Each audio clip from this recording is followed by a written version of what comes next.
Hello everyone. Based upon the link, you must have guessed what we have, what we are going to do here. Okay, all right. So, but officially, I want to quickly launch my rocket. So here is my rocket, and it says shoo.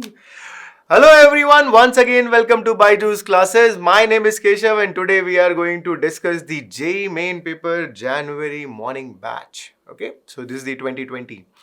Perfect. Now, there will be three things which I have to mainly discuss here today. And there are, in fact, 3 points that you have to be very careful about before you listen to all the explanation of the questions and all.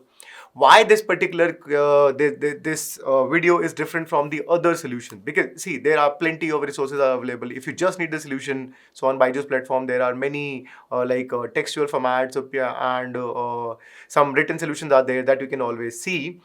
Why this one is actually different?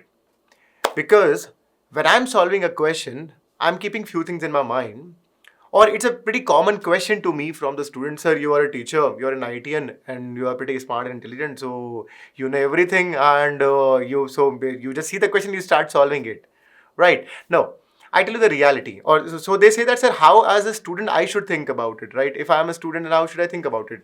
So the entire solution for this video, which I have prepared here, what I'm going to give you here is basically keeping that in mind, that if I am a student, how would I have thought about it?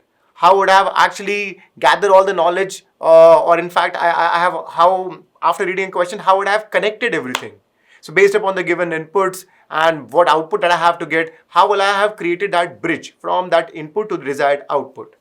Alright, so this I have kept in my mind. So that this particular video solution is actually completely student oriented. It's completely based upon the student's perspective. If I would have been student, I would have solved in that way. If I would have a student in the examination hall, and if I come across such question, this is how I'll connect my things. I have a lot of information in my brain, right? I have registered many concepts and formulas. But how should I actually click those things into the examination hall for the correct question, right? That's what the biggest challenge is, right? That's what I'll try to make you think here. So I'm trying to make, in fact, I'm trying to generate your thinking ability. I'm trying to improvise that. Okay, so this particular solution is completely different from the regular ones. This is extremely exhaustive, right? In many solutions, I have included 2-3 approaches or the alternate variations. Sometimes that if this would not happen, or let's say if they would have asked something like this, what would have happened, or how would I have solved it, or based upon the given information in the question, how will I be picking up the hints, right? So there are many things in this format as well. Okay, that's why this solution is completely different. This particular video is completely different from the traditional solutions. Okay, traditional video solution. Now, second thing, if you haven't solved these questions, I would recommend you please solve them and then only you start watching this video solutions. Why? I tell you the reason behind it. Once you try a question beforehand, then you know at which particular step you got stuck. And then when you are looking at the solution, you can always see how, as a student, I have connected it to it, right? So you can be easily able to figure out that why were you not able to solve a particular question after a certain step. Was it because of that you were not knowing the concept earlier, or you have forgotten the formula, or you have no clue what was happening around? So altogether something which you might have missed while preparing, right? So you'll get an extreme clear-cut clarity, 100% crystal clear picture in front of you. All right, okay.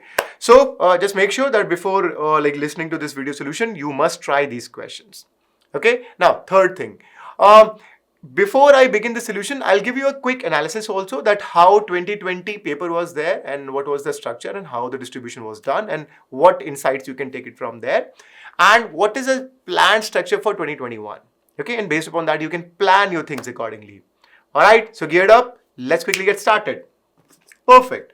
So to begin with, I'll be starting with the JEE Main 2021 exam pattern. I'll talk about how does the exam is actually will be looking like this particular year.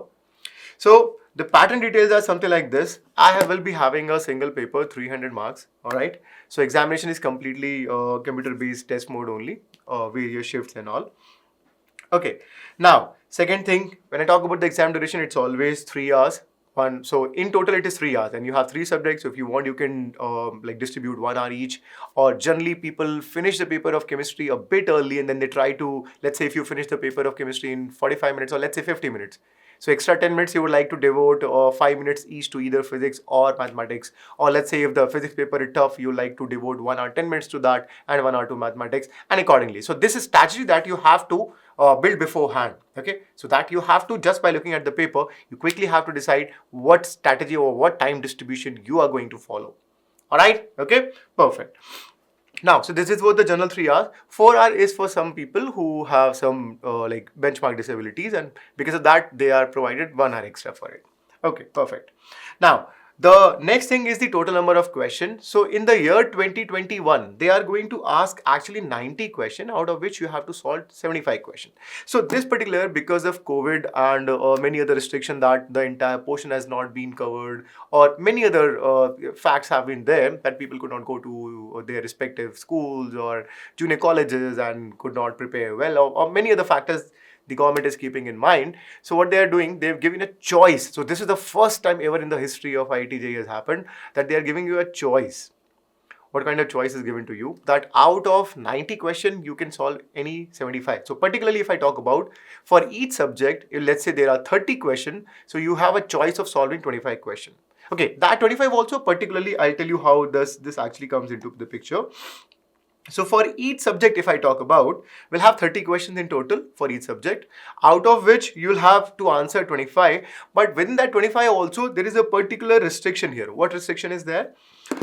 If I have 25 questions, so these 25 questions which you have to answer, it's not that you can randomly answer any 25 questions. There are two categories of questions in that. I'll come up with that only. So I hope this much information is clear.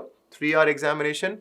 And in total 90 questions, out of which 75 has to be answered. But if you took particularly, it's with respect to each subject, that in each subject, if there are 30 questions, you are supposed to answer 25 correctly.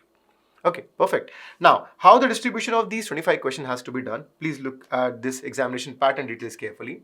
So when I talk about the type of question, each subject will have 20 MCQs. So we'll have 20 MCQs, and we'll have 10 numerical answer one, out of which only 5 of them are to be answered. So the choice is only for the integer based answer question, or you can call it like numerical answer type question. I'll not say particularly integer, you can call it as numerical answer type questions.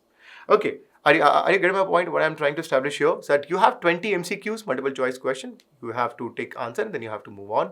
Then there will be 10 questions which have the answers like numerical based answers. It could be anything that you have to enter through the keyboard and all. All right. Okay. So out of that, you have to basically need to answer only 5. So the choice is given you only for those numerical answer questions only, not for those 20 MCQs. Perfect. And that's how you will be answering 25 questions. Okay. Now, when I talk about the marking scheme of the paper, how will the marking scheme will be actually behaving? So it's like for those MCQ, multiple choice questions, you have +4 for a correct one, -1 for a negative one, right? Or rather an incorrect one. Okay, perfect. For numerical answers, whatever that you have tried, you have 4 for a correct one and 0 for any other like incorrect one or whatever. Even if you don't try, it doesn't give you any marks. Perfect, understood? Okay, so for numerical answers, there is no negative marking, but for MCQs, there is a marking, right? So there is a negative marking, in fact. I hope this is clear. So for numerical answers, or rather numerical answer type questions, there is no negative marking, but for MCQs, there is a negative marking. So be careful while answering the MCQs, right? For numerical answer, you just have to enter, so you will not be awarded any negative marking for an incorrect answer. Okay, perfect. So there is a wise idea that if you're solving the question, so you make sure that you answer all the numerical answer type question, right? There is no negative marking that. So it's advisable that you answer all the questions. Okay, all those 5 questions, whichever the 5 questions that you want to pick up. Perfect. Now, based upon that, needless to say, the maximum marks will be what? 300, right? So 80 marks are devoted to MCQs and 20 marks are devoted to these numerical answer type questions. Okay, level of difficulty, that you cannot say that a question in MCQ will be of lesser level, or maybe the question in the numerical answer type will be of higher level. No, you can't say that. It's mixed. It's completely mixed, right? So you cannot make up a general statement out of there. Okay, perfect. So now let me give you some quick insights from here. So what do I have it here? I have in total, on an average, let's say if I have 60 minutes for it, right? So let's say if I talk about particularly for maths, so for maths, let's say we have 60 minutes. So in those 60 minutes, I have to solve those 25 questions. And if I have to solve those 25 questions, this imply that I'll have approximately like 4 minutes, or like basically 2 minutes 24 seconds. Precisely, if you put it up in that way. So roughly, let's say you have approximately, or rather slightly more than 2 minutes for each question. Right? You have 2 minutes for each question. Now, the entire picture comes into your mind that you have to be very quick and sharp in answering your questions. You have hardly 2 minutes for each question. There will be some kind of distribution is there. Let's say you have an easy question and you could solve it within 1 minute. So the extra 1 minute that you save there, that you can invest into a difficult question. A difficult question for which you have allotted 2 minutes, you might invest 3 minutes in that. But be very quick as well as completely accurate also, right? So speed matters a lot in maths. It matters a lot. And that is why if you remember many results, many formulas, it gives you an extra edge in that. So remembering a lot of concepts, remembering a lot of direct results, direct formulas always helps in the mains paper. Just keep that in mind, right? This is a key technique, or this is a key takeaway that you can take up from this particular discussion of analysis, that if we want to score more in mains, it is advisable for you, prepare a proper formula book, and from there, remember as many results as possible for you. Directly apply, get the answers, move on quickly, score as much as you can. Understood? So this is a pretty sharp trick or pretty sharp observation which you have to keep in your mind. Okay? Alright? So distribution and everything is done. Clear cut? Well, perfect clarity. So try to have approximately like 2 minutes for each question. So let's say in total you give 50 minutes for each for those 25 questions. For the rest of the 10 minutes, you can keep it for your quick revision. Let's say if you are solving the paper in the first hand. Right, and you tried 25 questions, all the 25 questions, but let's say you could solve only 20 out of them. You're still left with 5 questions, or let's say you could solve 22 questions.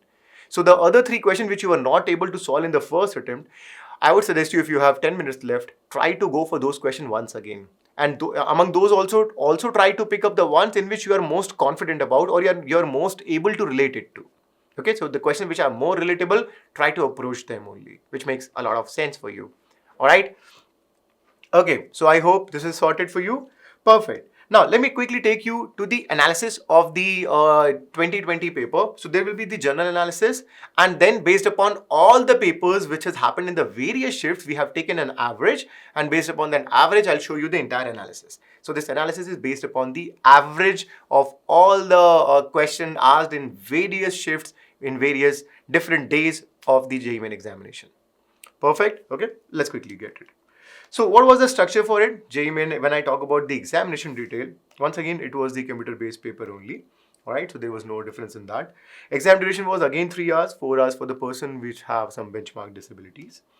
Then again, total number of questions were actually 75. There were no choices last year, right? But this year, due to COVID, they have given you some choices. So there were 75 questions, and once again, each question, when I talk about the per subject, it was 25 questions only that you were supposed to answer.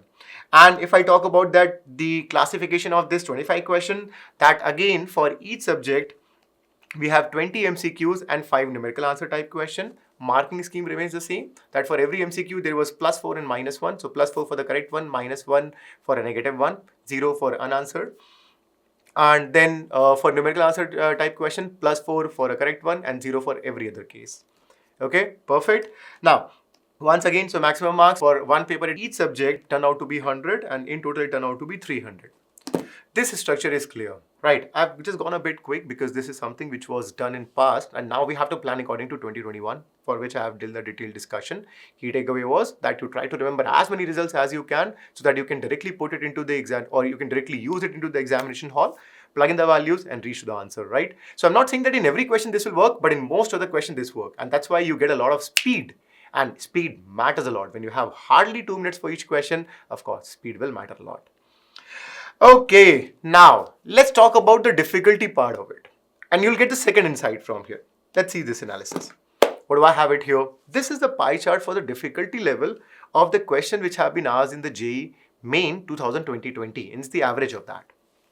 So they say that the easy portion was 32%. So 32% questions were easy. Okay. And moderate were 44. So there were 44% questions, or 44% paper was moderate, and 24% paper was difficult. Okay, all right. Now, this analysis particularly that I'm giving you is based upon the average of the mathematics papers only. Okay, all right. As of now, I've zeroed in all my choices to mathematics only, guys. I'm not the physics guy and chemistry guy. I'm the complete mathematics person who love mathematics, and my passion is mathematics. So I'm talking only about mathematics now. Okay, so difficult portion was 24%. Now, what does this entire analysis actually tells you? Let me show you some certain scenario here.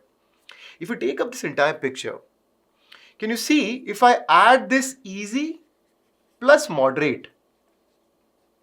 So this will comprise of 76% of the paper. All right.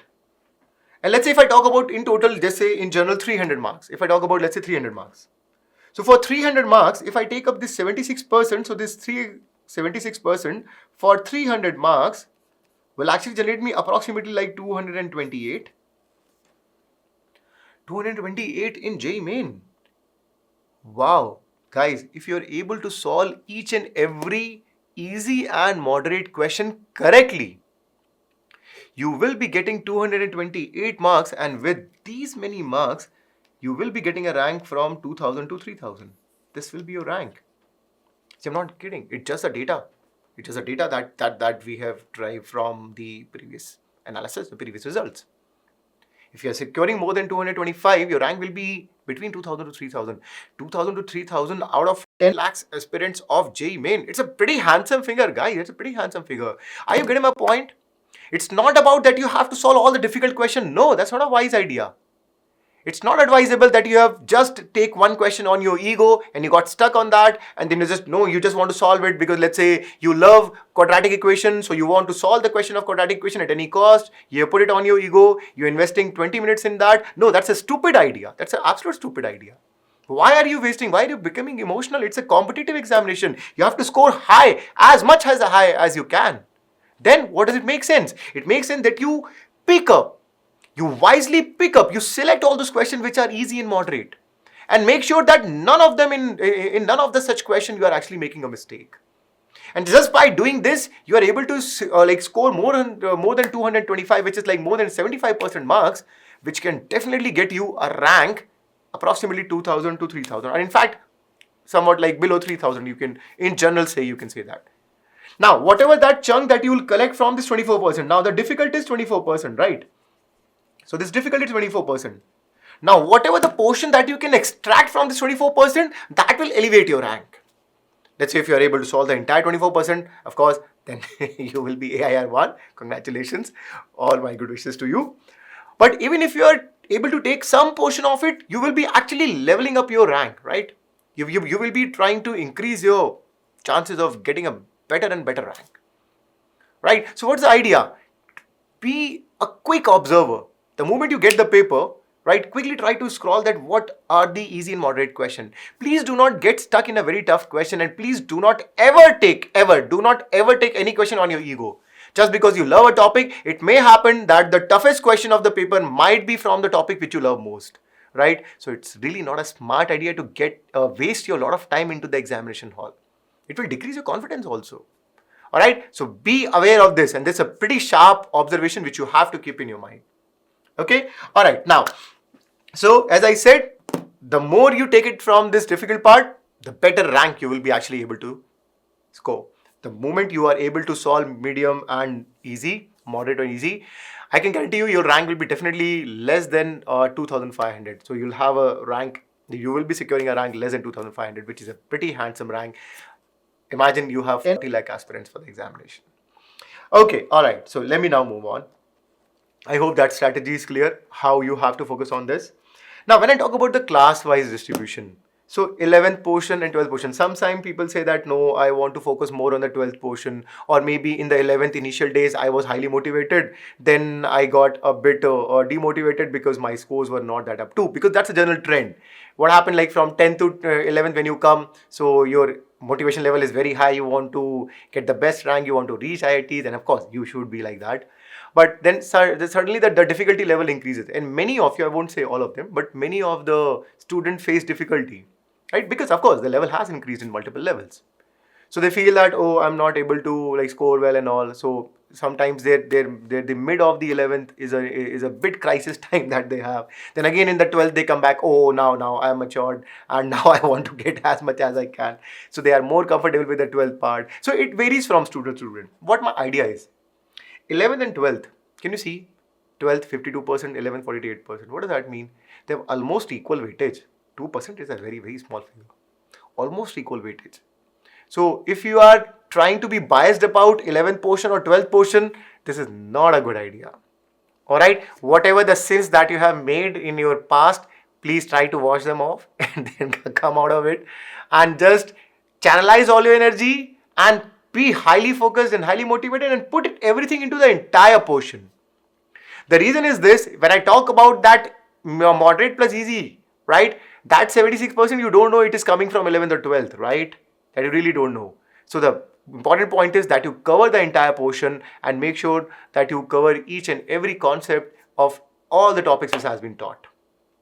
All right, understood? Okay, although I'll give you the microscopic level analysis for the individually for the different chapters also, so that insights also you can pick. But this is, please do not ever be biased about being picking, so like practicing more of 11th or more of 12th. No, this is really not a wise idea. I'll never ever suggest you. Okay, all right. Now, so 11th was 48%, 12th was 52%. So in total, this is what my pie chart, that in total we have, this is the average scenario. So equal weightage. Now let's quickly go more into the depth of these, that how does this distribution of the questions over the different branches of mathematics is concerned. The branches that I'll be making here are actually these. Please have a quick look on these: algebra, calculus, coordinate geometry, trigonometry, and miscellaneous. So I'll be talking about algebra. It's distributed over 11th and 12th. Calculus, mostly it is in 12th. Mostly, but of course, again it is distributed. Coordinate geometry, again it is distributed over 11 and 12. So please do not think in terms of 11 and 12. It's not a wise idea. Okay. So what are the main branches? Algebra, calculus, then we have coordinate geometry, and then we have the trigonometry and the miscellaneous topics. Let's have the quick observation and let's see how does these bar charts are actually filling up. Okay, so pretty sharp and pretty easy way to understand. So this is the structure for easy ones. What is the scenario? I got 3 questions in algebra which were easy. I got 2 questions in calculus which were easy. I got 1 question in coordinate which was easy, 1 in trigonometry which was easy, and 1 question in miscellaneous that was easy. So these are how the distribution of easy is there. Can you see that one observation, one quick observation? The very planar distribution is done. What do I mean to say by this? Almost every branch is having its share in easy, right? Did you get my point? So practice everything. All right. For mains, it's advisable. Practice everything. It's not a wise idea to leave a particular topic that maybe I could focus more on the topic which has more weightage. Of course, you can do that. For advanced, this might work. But for mains, I would suggest you try to go through every chapter and the basics of every chapter, because you really don't know. The chapter which you might be feeling the most difficult one, they might give the easiest question into the examination hall, and the rest of the India will be actually solving that question except you. So what if you have solved the toughest question of the paper, right? But everyone else has solved that easiest question of the paper and you both are at the par only. It doesn't make sense, right? It doesn't make sense. Okay. Now, second category. Moderate distribution is somewhat this. We have 4 questions from algebra, 4 questions from calculus, 3 questions from coordinate. So moderate is mostly comprised of this. Algebra, calculus, and coordinate, they mostly create the questions of moderate. Okay, now, third category. So we have 1 question in algebra, which was tough. Then 2 questions in calculus, which were tough, on an average, which I'm telling you, right? This is the average score. And 1 question in coordinate, which was tough. And there were 2 questions from miscellaneous, which were tough. Right, now, there was a different slight change in trend also. Generally, what used to happen in the mains, they used to ask the question which were mainly based upon only one topic. Now, the trend has become that even in mains also, they were asking the question which are combined of, which are composed of 2 and more concepts. So they involve 1 concept from, let's say, algebra, 1 concept from calculus, and then they prepare 1 question out of that. So this is happening. This is happening. All right. And that's why the question becomes really interesting. Okay. All right. Now, let me quickly do the analysis individually for each section, like algebra, calculus, and all. Although a quick and rough observation that you already had it here. So what is the structure for algebra? Algebra, as I said, in total, we had like 8 questions in total. That's the average, right? 8 questions were in total from algebra. 8 questions out of 25, approximately like one third of the paper. One third of the paper comprised of algebra. Highly important. So I'll be putting a lot of emphasis on this. Now I'll show you one microscopic analysis here. Please look at it carefully. See the distribution according to the topic. Almost one question from each topic. Almost one question from each topic. What does that mean? That is the reason why I'm stating again and again, for mains, please try to cover the entire portion. Please try to go through each and every chapter and just try to learn the basics and the basic examples and some basic concepts, so that if an easy question comes from that paper, you must not miss that. You must not miss that. Alright? Okay? Now, as I taught about, quadratic is something that you get even in the class 10th also. So many people think that, oh, this is my favorite topic, that quadratic I've learned in class 10th, now in class 12th also I've like, so now in JE also this topic is there, so I am more confident in that. The toughest question was from quadratic. Generally, this is the trend, that the toughest question comes from quadratic, because this was a topic that you learn in 10th and then again you are studying here. So now if you love quadratic most and you got it on your ego, no, I have to solve the question of quadratic, and you do it at the cost of the other questions, it's a stupid idea. Do not ever get emotional into the paper. Be very, very rational and always judge it very smartly. Okay, perfect. So can you see the distribution? I'm not reading the names of the chapters that you are able to see. So this is how like the distribution is pretty uniform over the entire algebra. Let's quickly see for the calculus also, how does this calculus is actually doing. So calculus, again, we have 8 questions. One third of the paper, highly weighted. Okay. Distribution. So what do I have it here? Now look carefully. I got difficult question from indefinite and limit continuity differentiability. Okay, and then we have average, so definite integration. So there is a weightage for integral calculus, there is a weightage for differential calculus. Generally, differential calculus is not like, or almost it is also like equally distributed. If you look carefully, like the distribution is somewhat like this only. Although this is an average analysis, so one question from indefinite, one from definite, one from differential equation, or let's say 2, then you can have like application of derivative, one question, then again some question from limit continuity derivability, right? So again the distribution is quite uniform if you just take this one chapter of limit continuity and differentiability a bit separate. So it says that your coverage, your exposure to the topic should be really high, really high. Alright, but again calculus is highly important, highly important. Let's quickly go for the third category, which is of the coordinate geometry. Okay, now just listen one more thing also here. I'll quickly take one more point here. If you see that 0 is area under the curve and 0 for relation to function, that's just because the average value turned out to be very small. But it's not like that the question from area under the curve or relation to function does not come. No, they do come. The questions from area under the curve and relation and function do come in the examination hall. They do come. Right? So have a pretty good exposure to all the topics. I'm repeating that again and again. Please understand, if you're preparing well for mains, if your target is mains, if your focus is mains, right, then it is highly advisable that your exposure to the topic should be really high. Almost all the topic you must cover and try to learn the basic concepts, at least if you are not able to practice that particular chapter quite in depth for many reasons. And the best is you prepare everything. Okay, lovely. Coordinate geometry, the distribution when I come up, so the question number of questions are 5, so it's like 20% portion of the paper is composed of coordinate geometry. So we have one question from 3D, like ellipse, circle, straight line, vector algebra. Can you see once again a pretty linear distribution? Almost every topic contains one question. That's why the exposure has to be really good, and coordinate itself contains 20% portion of the paper, which is a pretty handsome figure. Alright, now again, as I said, this was the average. Then again, if I talk about the trigonometry, so trigonometry average is pretty low, that we get hardly 1 or maximum 2 questions for this one, right? And the distribution for one question here, for trigonometry, let's say if I have only one question here, so for one question, the distribution could be done among all these 5 topics. So sometimes we get 2 in a particular mains paper, let's say in January some shift, or in April some other shift. It may happen that we might get sometimes 2, but this is what the usual average structure is.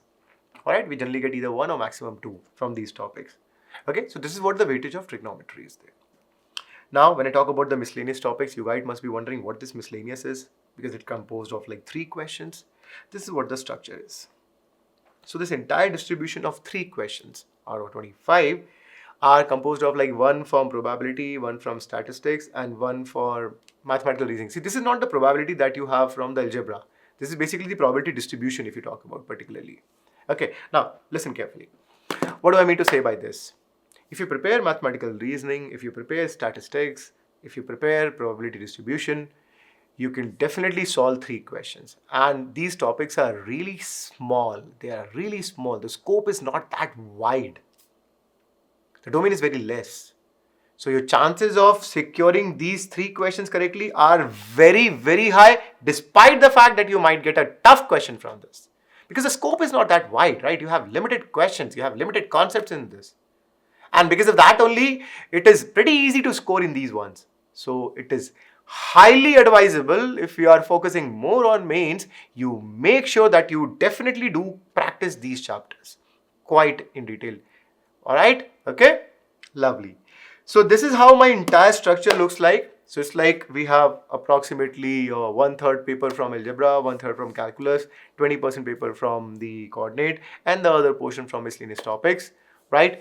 So just make sure the key takeaways that we have here, that the entire portion, so all the like 25 or 30 questions will be distributed over all these topics, right? So to have, it is highly advisable, once again, for the last time I'm telling it and I'm repeating it again and again, try to have the maximum exposure, and the best is that you cover all the topics of mathematics and do at least the basic and some decent level of questions in each topic, so that if you get an easy question from even a very difficult topic, you will be able to solve it and you are able to score as much as you can.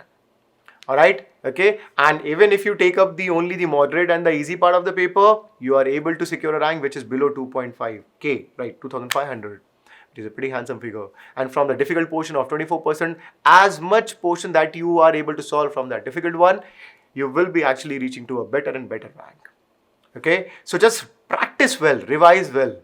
Getting into clearing the JEE Main examination is not that the idea that you have to be extremely intelligent or extremely brilliant. No, I tell you very honestly, I've studied at IIT, and when I've reached IIT, this was a common question which I used to ask from my friends, that or in fact, from based upon the conversation which I used to have with them in the hostel, I've always asked them this question. So, what kind of students are there who crack JEE, who reach to IITs? There are only 2 categories of student. One is gifted. There's only 1% student of that, even lesser, which are gifted one. Rest of the 99% students are the ones who are extremely hardworking, intelligent, extremely hardworking. I belong to the second category of 99%. I was not gifted. No. I love mathematics. Okay. So what my point is, without hard work, there's no success. There's no shortcut. Right? If you feel that you're gifted, alright, okay, you may come in my place and start teaching. That's a good thing that you can do. But in general, if you feel that you need some practice to understand questions, you need to solve some ideas, some problems, and you have to study for a few things. So if you have to put some amount of hard work, you belong to the second category, then be really hardworking. Alright, put as much hard work as you can and be extremely focused. Right? Concentration is the key. Extremely focused. And be extremely sincere. Not like you studied for 3-4 days and then you are not studying for next 2 days. No, that's not a wise idea. That's not a wise idea. Alright? So, and be extremely consistent. Right? In the first test, you scored very high and now you're enjoying the success. No, that's a pseudo success. If you really want to enjoy, score well in the JEE examination, get reached to some IT, then you really enjoy that success. Not before that. Okay, so while preparation, if you have just scored very well into one examination, or if you are enjoying your stardom days into a batch, no, it's a pretty small domain in which you are trying to feel the stardom. Alright, so that's a pseudo stardom only. So what the idea is, be consistent. If you perform well in a certain test, you must perform well in all the tests. And if you haven't, try to improvise. Every single day, you should feel better than the previous day. You should feel more confident than the previous day. And that can happen only when you revise more, when you study more, when you solve those questions and you reach to the answers, particularly in mathematics. right? Sometimes we say that, okay, yeah, this is obvious, I can solve it. Obvious is the most dangerous word in mathematics. It's the most dangerous word. All right, okay. So with this, I wish you all the success, and let's quickly get started doing the discussion of these questions which came into the January paper of JEE Main. All right. So now this is the question, right? The question says that if gx is equal to x square plus x minus 1, all right, and g of x, g o f x, you know what does it mean? Okay, so that is given to me as 4x square minus 10x plus 5, and then f of 5 by 4. Now, please understand, I have gx with me, perfect. They have also given me the relation or the expression for g of f of x. That is, in gx, instead of x, if I place fx, then the relation behaves somewhat like this: 4x square minus 10x plus 5. Okay, and gx was already given to me, so x square plus x minus 1, that is a simple thing. Now they're asking me f of 5 by 4. So what is the perspective? Right, if I'm solving it, what is my aim? I have to anyhow get the value of fx in general, and then I'll be putting x equal to 5 by 4. This is the first thing which I have to keep in my mind. If I have to get f of 5 by 4, I have to reach to the value of fx, or maybe the expression for fx. When I reach to the general expression for fx, then I have to reach to the value of f of, then I'll be putting x equal to 5 by 4 in that, so that I can reach to the value of f of 5 by 4. Did you get my idea? Right? So based upon these two expressions or relations, I have to reach to the an equation, or basically some expression which is purely given me in terms of what? In terms of only fx, right? Because they want only f of 5 by 4. I've got nothing to do with g. So g has to be utilized in order to reach an expression or an equation in g. Fix. Okay, so sorted. So basically, my brain is started working like this, that I have to establish a relation based upon that. So if I have gx and if I have g of fx, so if I have gx, if I replace this x by fx, so I can get the expression for g of fx. Exactly. That will be the idea with which we'll be working upon. All right, understood it? So I am solving it. The people who haven't understood, stick with me. The people who want to give it a try, start moving up and quickly. Guys, start with the calculation faster. Okay, so everyone else, please stay calm. You are here to understand. If you're not understood what I've said, listen to me once again very carefully. So as I said, I have gx. Another thing, I have g of f of x. Right, both these things are given to me. Perfect. I have to figure out what is f of 5 by 4. So before that, I have to reach to the general expression of fx, right? Or at least I have to reach an expression which is free from g and which is only in fx or x, right? So I'll be utilizing the first two. So my idea says that g of f of x is nothing but equal to what? That is given to me as 4x square minus 10x plus 5. Okay, this is sorted. And they have also given me gx. So if I have gx and if I have g of fx, so if I replace this in the expression of this gx, x square plus x minus 1, if I replace this x by fx, what will I be getting? I'll be getting g of fx, exactly. So instead of x, if I'm putting f of x, then I'll be getting this as f of x the whole square plus f of x minus 1. Lovely. So I have, on the right side of g of fx, I have an expression purely in terms of fx. Lovely, that's what I was looking for. But what should I do with the left hand side? See, if I have g of fx, that expression is already given to me beforehand, right? So use this equation number 1, right? I'm removing this thing. So use this equation number 1 and use this equation number 2. So using this 1 and 2, what do I get? Using this 1 and 2, LHS are same, so RHS also has to be same. I can establish a relation which says that f of x the whole square plus f of x minus 1 is equal to 4x square minus 10x plus 5. Alright, everyone understood it? Right? Now, after this, I'm sure you will be very quickly able to solve it, because this is really not a difficult task for you to do. Right? People can easily manage it out. Now, what precisely do I need? I need f of 5 by 4. What does that mean? I have to handle f of 5 by 4 only, not in general fx also. I've got a relation which is in terms of fx and x. Now what do I have to do? I just have to plug in the value of x as 5 by 4. So I just have to put x equal to 5 by 4 here.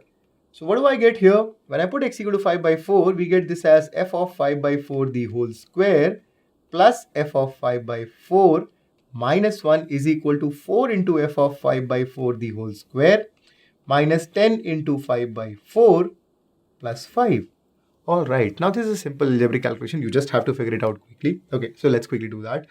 And for further calculation, I will be assuming for my easier calculation, I'll be assuming f of 5 by 4 as some t. Why am I doing this? See, every time in the examination hall, the time is already running, right? And we have very less time. And in maths, we hardly get 2.5 minutes for each question. So what is recommended? What is recommended is that if you get a bigger expression multiple times, it's suggested that you put it by or you replace it by a simple variable. Right, I'll tell you what I'm trying to say here. If I put f of 5 by 4 as t, what do I get? I get t square plus t minus 1 is equal to, so we have 4 into 25 by 16, that is nothing but 25 by 4, plus, sorry, minus, then 10 into 5 by 4, what do I get it here? I get this as minus of 25 by 2 and plus 5. Do you understand what I'm trying to say here? What exactly that we are solving it? See, the above equation, I'm not saying that you cannot solve it, but using that 5 by 4, f of 5 by 4 everywhere, it's going to take a bit of time for you, and the chances are a bit higher, not for everyone, but a bit higher, that you might make a mistake while writing all these expressions again and again in a hurry. Alright, so you have to sort it out very quickly. So we get this as t square plus t minus 1 equal to 25 by 4 minus 25 by 2 plus 5 and all this. Let's solve it quickly further. Right, I have to figure out the value of t because t is nothing but f of 5 by 4, and which I have to point out. Okay, so we get this as t square plus t minus 1. And if I take it up everything on the right hand side, and even if I try to pull up the LCM as 4, we get this as 25. This becomes minus 50. And what do I have it here? This becomes nothing but 20. So we got this as 45 minus 50 by 4. That becomes equal to what? Minus of 5 by 4. Okay, if I take that minus 5 by 4 on that side, what do I have it here?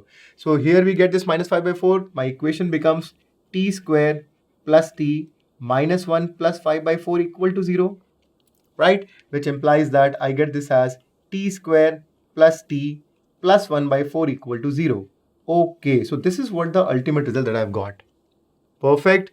Okay, now if we have understood this, that how we reach this equation, I just have to figure out the value of t. I have a simple quadratic. I will be solving it.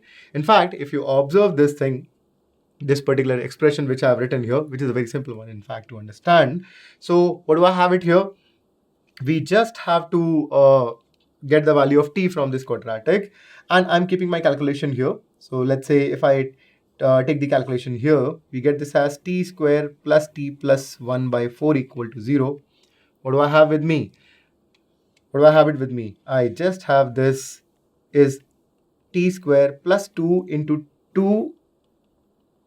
So 2 into t into half plus 1 by 2 whole square equal to 0.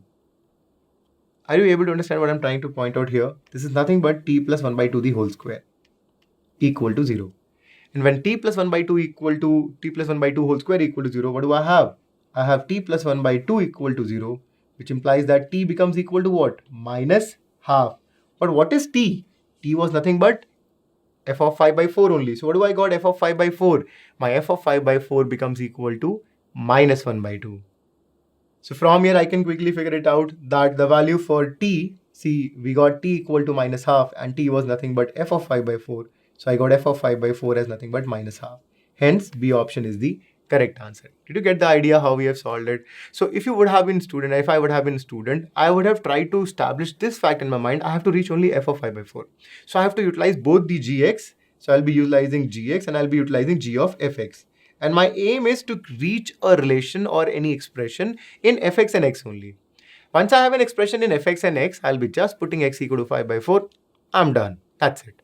And then you just put it, you get f of 5 by 4. And once again, if you're getting a certain expression again and again and again, it is highly recommended that you repeat that or you replace that particular big expression by some variable t to reduce the calculation, right? Or in fact, to increase the speed of the calculation.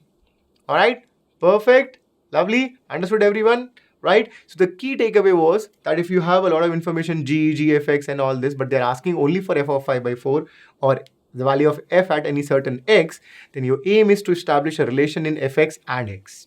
Alright, once you get it, put x equal to 5 by 4 or whatever is required in that question, you will be getting the answers. Alright, understood? Now this question reminds you of exactly permutation and combination. Total number of 6-digit numbers in which only and all the 5 digits. Okay, so only these digits should be there and all the 5 digits should also be there. This up here. Okay, so I have 5 digits with me, which is 1, 3, 5, 7, 9. They are asking for 6-digit. Okay, so if they want to have 6-digit and they're asking me to include 1, 3, 5, 7 and 9 because all the 5 digits are to be included, it means that at least one digit has to be repeated. Understood? So in total we'll have 6-digit, out of which 5 are distinct and 1 has to be repeated. Exactly one which has to be repeated. Understood it? Understood the idea? Now, options are here with you. 5 raised to 6, 5 to 1 by 2, factorial 6 and all this. I want every one of you to please start solving the question. It's a simple thought process. You can solve it. Please start doing it. The idea is 6-digit number. We have 5 digits and every digit has to be chosen, which means that 5 digits are already there. I just have to take up one digit which is repeated, right? I need to repeat one digit. So in total 6 digits and out of which one digit will be repeated. Perfect. So if I want to select all those 5 digits, there's only one way to do that. Simply one way. You select all of them. 1, 3, 5, 7 and 9. Now I know that the 6 digit has to be a repeated one. So exactly one digit has to be repeated. So out of these 1, 3, 5, 7, I have to choose any one. So out of these 5 digits, I have to choose any one. In how many ways I can do that? 5C1 ways. In 5C1 ways, I'm basically selecting one particular digit which will be repeating. Right? Okay. So far, I have selected 1, 3, 5, 7, 9 once and then any one of the digit repeated. Perfect. Now, what is the situation do I have? What will be the permutation of these 6 digits out of which 2 of them are identical? So I have in total 6 digits out of which 2 of them are identical. The number of ways of arranging will be factorial 6 divided by 2 factorial. See, in total 6 digits, any one has to be repeated. So that particular digit will be occurring twice. So out of 6 arrangements, I have 2 identical ones. So we get factorial 6 divided by 2 factorial. Simple formula, easy statement. Okay. Now, if I talk about the total number, so this process has to come up one by one. So first, I will be taking up all the digits. There's only one way. Then I'll be choosing any one particular digit which has to be repeated. 5C1 ways. Now when I have 6 digits, I know that out of them 2 are identical. I will be arranging them in factorial 6 by 2 factorial ways. As simple as it sounds. See, your answer has to be kept in terms of factorial 6 and all this, right? Among the option. So 5C1 is 5, factorial 2 is 2. I can write this as 5 by 2 into 6 factorial. As simple as it sounds. See, the perspective is very simple. If I'm a student, I'm just thinking that I know that one digit, each digit has to be chosen. So I chosen all digit. Okay. So I have 5 digits are filled or five places are filled up with these 1, 3, 5, 7 and 9. But I have another 6th place which is vacant. That has to be again filled up with all these digits only. So I know that exactly one digit has to be repeated. So first of all, I have to make a judgment which digit should I repeat. For that, there are 5 ways. Either I can repeat 1 or 3 or 5 or 7 or 9. So there are 5C1 ways or 5 ways to do that. Right? Once I have chosen all the 5 digit ones and 1 digit repeated by 5C1 ways, then I have 6 digits out of which 2 of them are identical. I need to arrange them. And this process is a simultaneous process, right? It's in succession. And whenever the processes are or the methods are working in succession, the number of ways always get multiplied, which is nothing but the fundamental theorem of multiplication. That's why can you see these multiplication signs are here, this and this. Alright, so among all the 4 options, I can say that this answer 5 by 2 into 6 factorial will be actually the correct answer. So D option is the correct one. Understood? Very, very simple question to handle. Very easy trick. Sure?